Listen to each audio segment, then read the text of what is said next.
Terminator 3 Rise of the Machines, if you haven't seen it, is probably one of the most...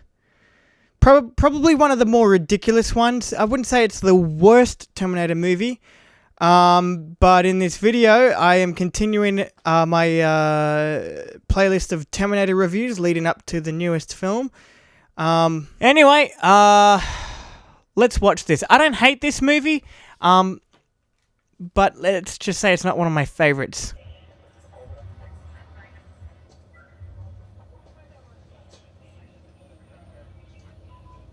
Lady, have you any idea how fast you were going? Let me see your license and registration. I like your gun. There are some ridiculous scenes in this movie, and a lot of them, like this scene where the TX is pulled over by a cop, and in order to get out of the ticket or whatever, get his gun, I don't give a shit, she increases the size of her breasts. Like, we don't really need to see that from a Terminator. There's more ridiculous scenes which I do want to just talk about because they're just, like, weird. But I'll talk about them later. What I will say now, though, is that later in the movie, Arnie says that he's a different Terminator. A different Terminator with different programming, everything, right? If that's the case, how come when he finds a vehicle right after leaving that bar, right? That stripper bar. We'll get into that later on. He gets into a truck and does what John in T2 taught him to do by looking at like by pulling the sun shield thing down to look for keys, right? How would this Terminator have known that piece of information if it's a different Terminator with different programming? Like, what's the deal with that? It's kind of a plot hole. It's like they wanted to sort of reference Terminator 2, but they couldn't make this... logically, they couldn't make this Terminator the same Terminator, so they just did it anyway. They just had that little reference in there anyway, even though it wouldn't have made sense. I gotta say this, though, about the TX. I kind of like the TX, okay?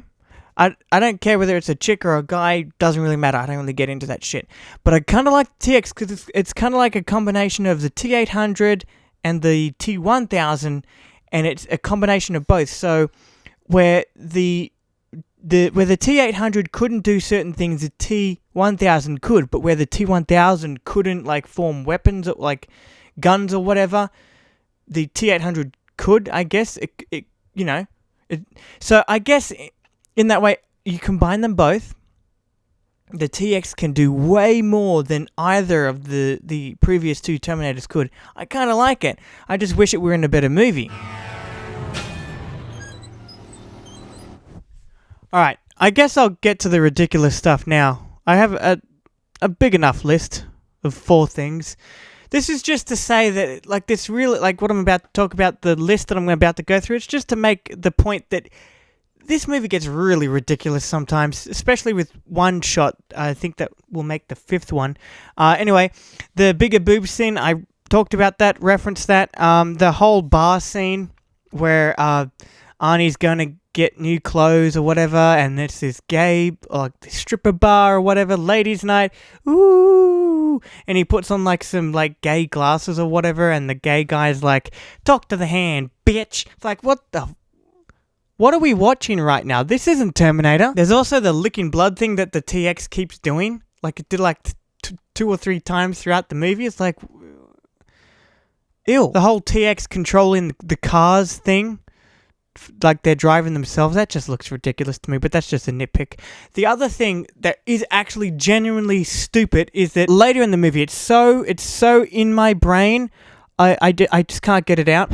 In the 3rd act of the movie, when the TX and the Terminator are fighting one another, she grabs him by the crotch and lifts him up and throws him into some walls. But when she grabs him by the crotch, like, it shouldn't have been a big deal. So, like, he's a machine, just grab him, right? But what the filmmakers actually do, like the director actually, like, whoever came up with this stupid idea, there's like this quick zoom in on his face. He's like, Like, what the fuck? Since when did Terminator become sexualized? Like, what is that? Have you guys noticed that? Like, anyone who's seen this movie, have you noticed how over-sexualized this movie is? Anyway, that's my rant on that. I do have something else that I want to talk about. This movie takes too much inspiration from T2. It almost copies it. It really does. Like, that scene, again, going back to that scene where the Terminator enters the bar to look for clothing or whatever. Like, that's exactly like the Terminator 2. And the whole trying to stop Judgment Day thing, like they did in Terminator 2. Anyway, there are things that I do like about this movie. The action is one of them. The action might not be the best compared to, say, other Terminator movies, but I still like the action. The CGI, they've gone for a more CGI direction. They've used less animatronics, like the first two Terminator films. They've gone more for a CGI approach to this, and I don't really care when it comes to this movie because it looks okay. It looks okay. Doesn't look too believable, but it looks okay enough to be in a movie. That's just my opinion. And the action, as I said, I kind of like. So besides the action, there are a couple other things that I like too. Like, Terminator is renowned for dealing with time travel, okay? This is a huge Terminator... it's a staple of Terminator, is time travel. It's a huge part of it, right? So, I guess the more you explore it, you might run into some things like this scene, okay? Like this scene that I just saw, where John realizes... that the chick that he meets in this movie, he met like 10 years earlier, and now he's meeting her again. It's like the more you change the timeline, some things might come back, and I don't know. I just like those certain conversations in any movie. Like I'm not saying this particular movie does it well, okay?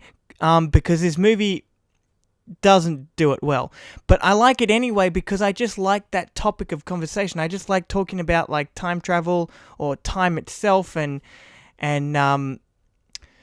like inevitability and the inevitable and what's not inevitable and stuff like that. It's like, it's just fascinating to me. The timeline and everything involving it is fascinating.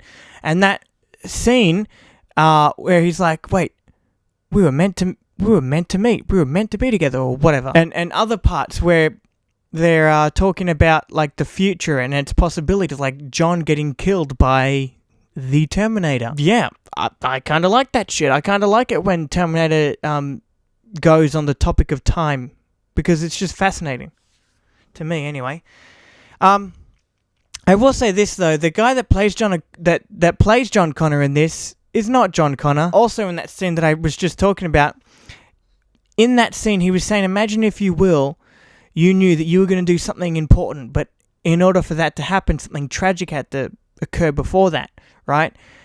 Yeah, that would be true if you actually felt like John Connor, but this guy doesn't feel like John Connor. He's not like John Connor at all. He's kind of a pussy, actually. I don't like this guy as John Connor.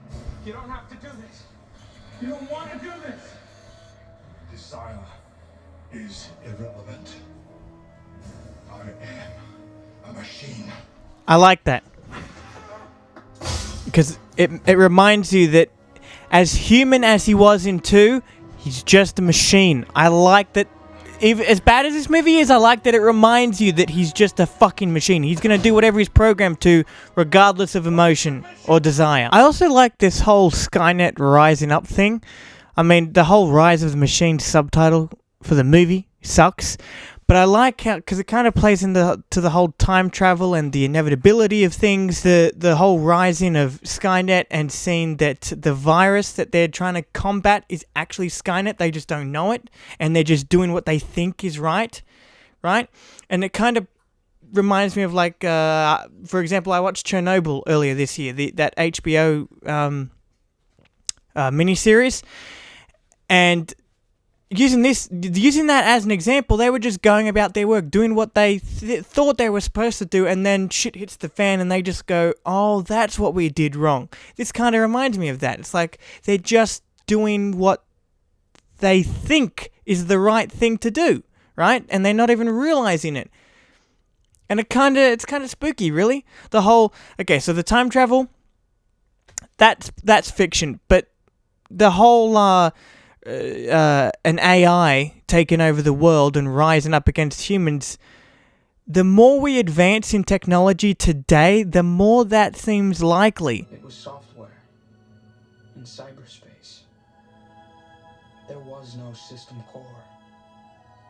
It could not be shut down. The attack began at 6:18 p.m. just as he... That's the scary part about it, is that if an AI ever did rise up against us, there would be no system core. It would be software. You wouldn't be able to fucking stop it, man. You could destroy this its hub or whatever, but it probably would have uploaded to somewhere else on the planet. Anyway, the movie is over. I guess to summarize my thoughts on this movie, again, do not hate it.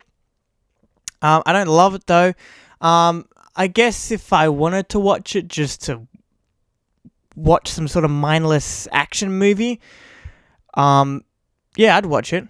I have no problems watching this movie. It's an okay movie. It's not awful, okay? But that being said, it does have some really ridiculous moments that, like, you can't take this seriously. Like, 1 minute, a Terminator has been grabbed by the balls, but then another minute, someone's getting their, like, a fucking arm, like pushed through their chest, like that one shot. And it goes from all that to then the inevitability that the world will end by the hand of Skynet. So I don't know, this movie doesn't really balance its tones too well. It's comedic tones, it's dramatic tones, it's more serious. It doesn't really like script wise and story wise, it doesn't really balance everything out well at all. I wouldn't say that the movie doesn't know what it wants to be. Like, they know what, like, the people making this movie, of course, know what it wants to be. Like, they want to make it a Terminator movie, but they just don't know how to achieve that. They don't know how to execute that properly. My next Terminator review will actually be for the Sarah Connor Chronicles. I wasn't going to review them because I actually just forgot about that show. Like, I was going to review this and then head straight into Salvation, but then I remembered, oh shit, there was a pretty popular show back in the day. So I'm going to review that show because I remember seeing it on TV when I was a kid here and there. Just like, oh, what's that? Oh, that's Terminator. Oh, wow, that's a chick Terminator protecting a kid? Yeah, that'll be my next review. That'll be up soon. Go check out my review for Terminator 2 Judgment Day. I reviewed that 3 times. Anyway, I'll see you in the next video.